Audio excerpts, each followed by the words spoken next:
No, and I mean, if you're anti-union as a CEO, you're anti-union busting or you're for union busting. I'm not saying you're anti-union. I'm just saying that it seems like to me, as a former CEO, not nearly at the success that you were at, sir, and I'm not trying to defend your company because, quite frankly, politically, we're on totally different ends of the spectrum. And so the irony of this hearing is actually kind of funny. And I do want to point out some hypocrisy about this hearing with the chairman. And it's not trying to get personal. All this information is going to be very public. Whoa, did you catch that? Markwayne Mullin just flipped the script on Bernie Sanders. In a heated hearing with former Howard Schultz, Bernie went after corporate greed again. Mullin's response: simple. If profit is the problem, why are you a millionaire? No script, no fluff. Watch how this one unfolds. The story will come back to that because it sounds like something to do. I hope you do. I'll defer to Senator Markwayne Mullin. Well, thank you. And considering the chairman doesn't want to hear any of that information because I believe he's pretty biased in his opinion already, Mr. Schultz, I'll give you an opportunity to finish that if you'll do it quickly. Thank you very much. So, as you might imagine, we're very curious to understand what happened in Buffalo. And we later found out that this individual, which was hired in 2020, was paid for and under the employment of the union that was basically trying to organize Starbucks. We later found out there was more than one person. And so you might want to ask yourself, where's the fairness, right, the objectivity, and the integrity of what we're talking about here today? No, and I mean, if you're anti-union as a CEO, you're anti-union busting or you're for union busting. I'm not saying you're anti-union. I'm just saying that it seems like to me, as a former CEO, not nearly at the success that you were at, sir, and I'm not trying to defend your company because, quite frankly, politically, we're on totally different ends of the spectrum. And so the irony of this hearing is actually kind of funny. And I do want to point out some hypocrisy about this hearing with the chairman. And it's not trying to get personal. All this information is going to be very public.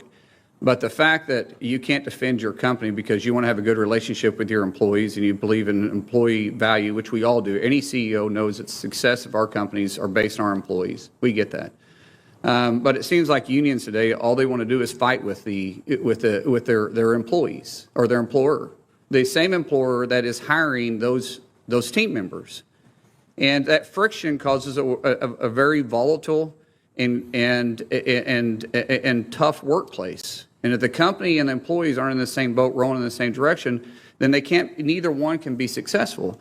And unions themselves, if you're part of a union, you can never be an executive, you can never be a manager, and never be a CEO. And if you can't be an executive or a manager or the CEO, then how are you actually going to implement the changes that the unions want in those positions to begin with? And it seems like they actually hold back their team members. Mm-hmm. But I take offense to the chairman pointing out that all CEOs are corrupt because they're millionaires. You know, if you make a lot of money, you're corrupt. It's bothering to me because, Mr. Chairman, you yourself have been very successful. Rightfully so. Glad you have been. You've been in office for 28 years, and you and your wife have immersed a wealth of over $8 million. And in fact, your quote on being wealthy and being a millionaire was, well, if you write a bestseller, you can be a millionaire too. If you can be a millionaire, why can't Mr. Schultz and other CEOs be millionaires and be honest too? If that's the case, then why is it that Mr. Schultz, who actually creates jobs and a bestseller of a book, isn't creating any jobs? Why is it that he's corrupt and you're not? Why is it that all CEOs are corrupt because they're wealthy, and yet our chairman, who is wealthy, and I'm glad you are, you're not? Guys, the government's role is to create an environment for entrepreneurs, for go-getters, for world changers, to be successful in life. The U.S. government is designed for people that want to succeed can. We can go out and achieve anything that we choose to. But when you lean towards socialism, what you think is government is the answer and unions are the choice. And if you're against us, then you're dead wrong and you must be corrupt. That's not the world we're living in. That's not the America that we believe in. And I'm not against unions. If you want to choose to be in a union, be in a union. But if you choose not to, then you choose not to. And that's why I'm good with right to work states. That's honestly why unions actually thrive in Oklahoma and we're right to work states, because it creates a happy environment and a good environment, because employees get to choose what they want to be part of. And the employer can have a say in it. What is wrong with choice?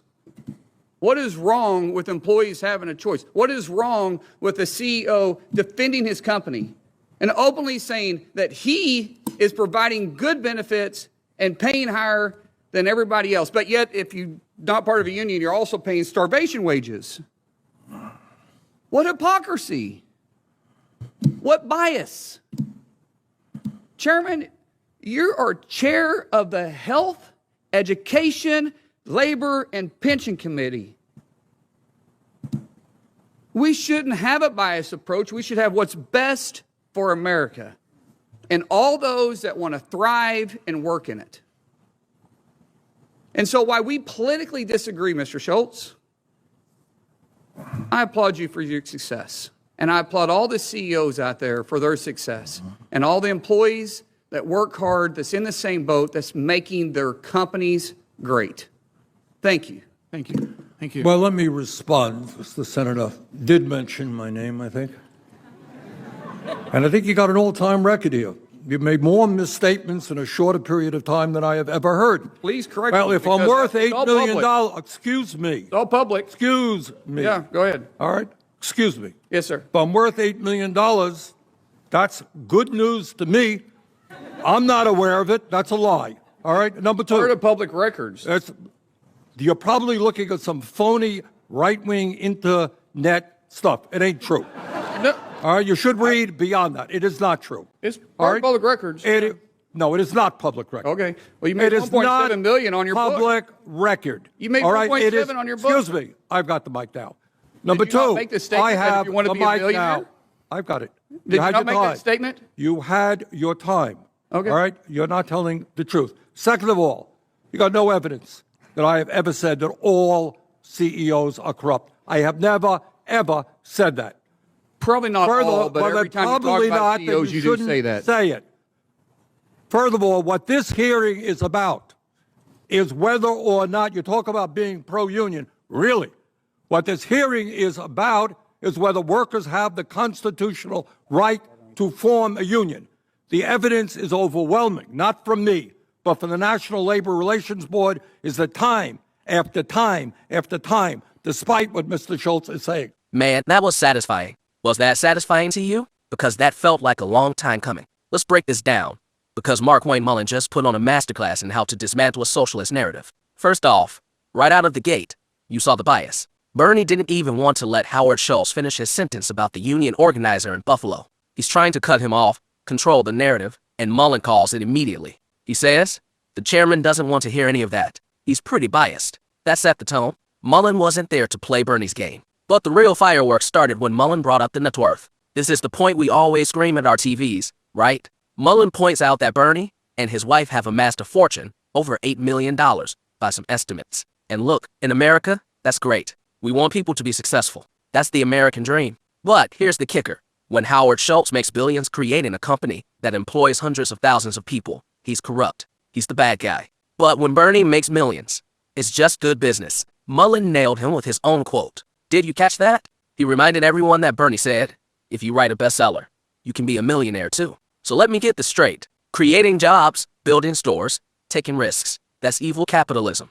But selling books about hating capitalism to become a millionaire, that's moral wealth. Give me a break. Bernie tried to pivot back to his whole government is supposed to create an environment for entrepreneurs' routine, but the damage was done. Mullen stood up for the idea that success isn't a crime. He stood up for the business owners who actually drive this country forward. You have to expose the fact that the people they demonize are usually doing just fine. Employees need employers. Bernie can shout all he wants, but he lost. Common sense seems to be in short supply in Bernie's committee. Bernie lost his cool. He started yelling, "Excuse me. Excuse me." He looked rattled, and his defense, it was weak. What did you guys think? Was Mullen too harsh, or was it exactly what Bernie needed to hear? Let me know in the comments below. If you're here for more raw, no-holds-barred breakdowns, where politicians get held accountable and the truth hits like a freight train, hit that like button, subscribe, and turn on notifications. We're tracking every savage takedown. More heat coming. Stay locked in.